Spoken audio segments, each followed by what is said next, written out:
You're listening to the My Simplified Life podcast, and this is episode number 110.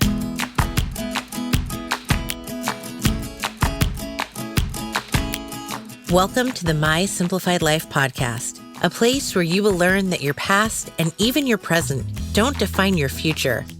Regardless of what stage of life you're in, I want you to feel inspired and encouraged to pursue your dreams, simplify your life, and start taking action today. I'm your host, Michelle Glogovac, and I'm excited to share my stories and life lessons with you while taking you on my own journey. This is My Simplified Life.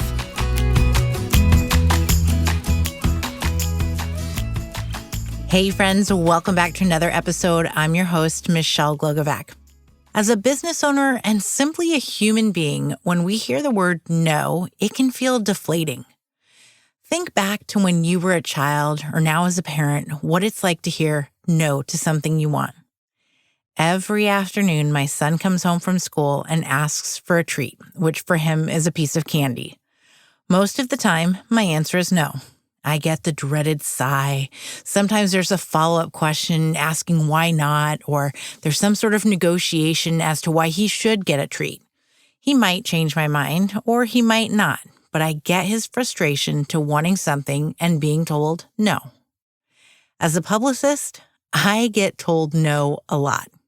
It's simply part of my job, and the rejection can suck and is something you need to build a thick skin against.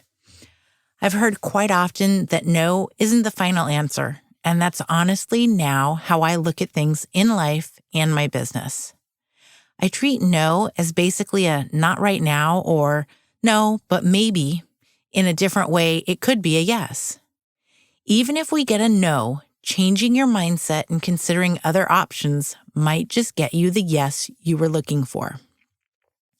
A couple weeks ago, I was at a Cub Scout meeting for my son. He's got friends from class who have joined, and it made my daughter ask why she wasn't in Scouts.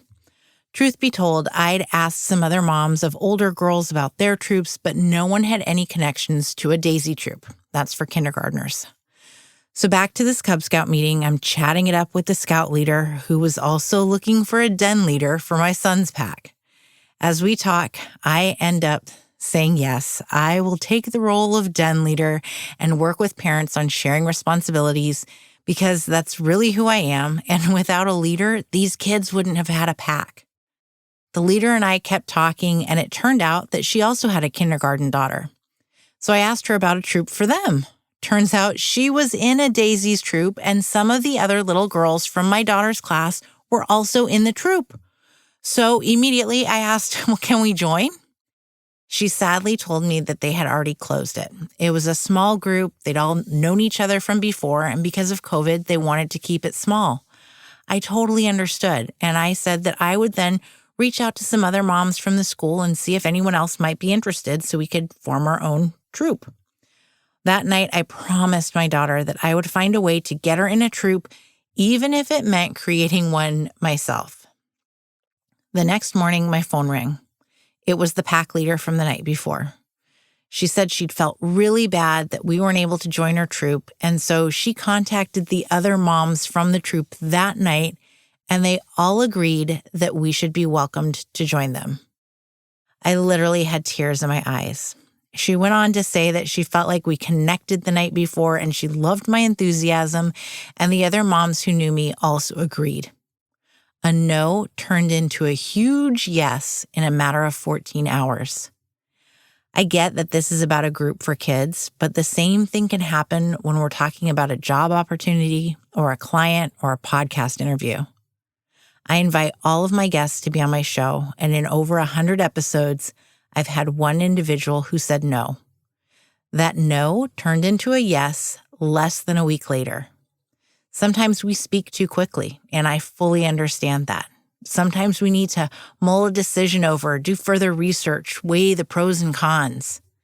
A no might just mean not right now. Sure, there are instances in which no truly does mean no, and there's no budge, no wiggle room. But there's also a heck of a lot of times when no is just a delay in getting to the yes. I think now is a great time to remind you that even though there might be something we want a yes for, it could actually be in our best interest to get that no. Getting the no might be leading us to something that's even bigger and better and more right for us. Think about the journey you took to get where you are today. All of the no's you heard might have actually been positive answers to push you further from your comfort zone. I know that when it came for me to be laid off from my corporate job of a decade, I was absolutely crushed. But in reality, if I hadn't been laid off, I might have simply stayed right where I was. I wasn't thrilled with the job I had, but I was comfortable with it.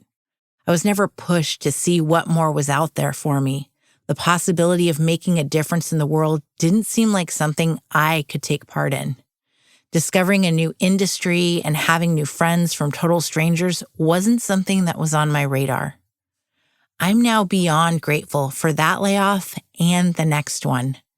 They pushed me out of aviation and opened my eyes to what a much larger world was actually out there. I think that when you're used to doing the same thing day in and day out, you lose a sense of what is actually possible. And trust me when I tell you that there is a ton of possibility that is simply waiting for you.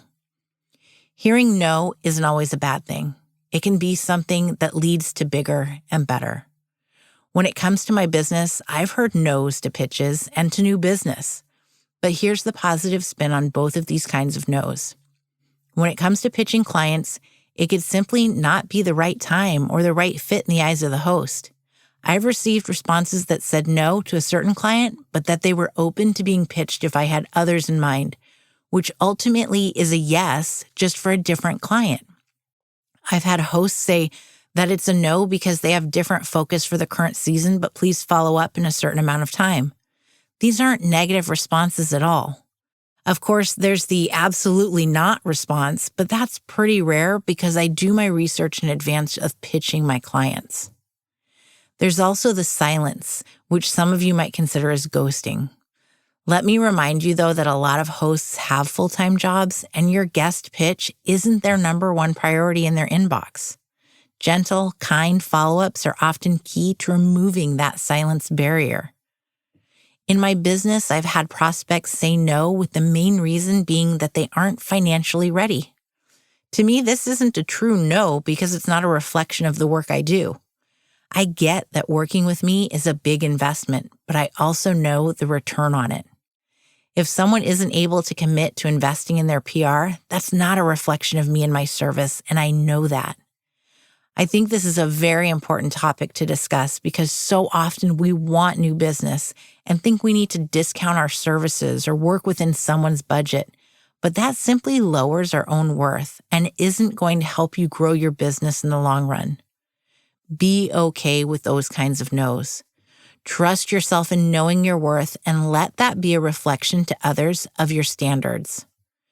You never know when someone who once couldn't afford you suddenly can and still wants to work with you.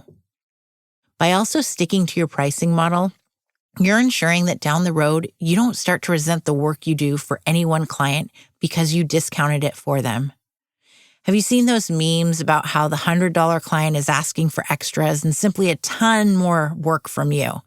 And yet the client who's paying $10,000 is relaxed and doesn't stress you out in the same way? Let me tell you, that's the absolute truth from my experience. Don't discount your services to appease someone else. When you put this into practice, you're empowering yourself. You're reminding yourself of your worthiness, your talent, your skills, and so much more. I've also found that when one door closes, another always opens. I know that sounds cliche, but when a contract is up or if someone says no because of finances, I have stopped having any kind of pity party and say, great, what's next for me? And I swear to you, bigger things, better fits, and more excitement always comes my way. It's definitely a mindset thing, and once you start believing in yourself, your worth, and your business, you will also understand that not only is no not the final answer, but you will increase the positivity that happens in your life and business. Holy cow, I have got some woo-woo stuff for you today, don't I? In all honesty, I didn't always have this mindset or way of thinking. And yes, I freaked out in the beginning if a contract wrapped up or someone said no and I started to second guess my pricing and my worthiness. But that's nonsense. It's actually bullshit to think that way. Take the negatives and turn them into positives. You really do have the power to do that. Start putting it into practice. Start by taking the no's you hear and putting that positive spin on them. As a reminder, Small Business Saturday is coming up on November 27th, and I'm planning something extra special for you all. So be sure to keep an eye out on social and in your inbox. Now, until next week, my friends, stress less about the no's. Remember you're worth it, and that big things are right around the corner.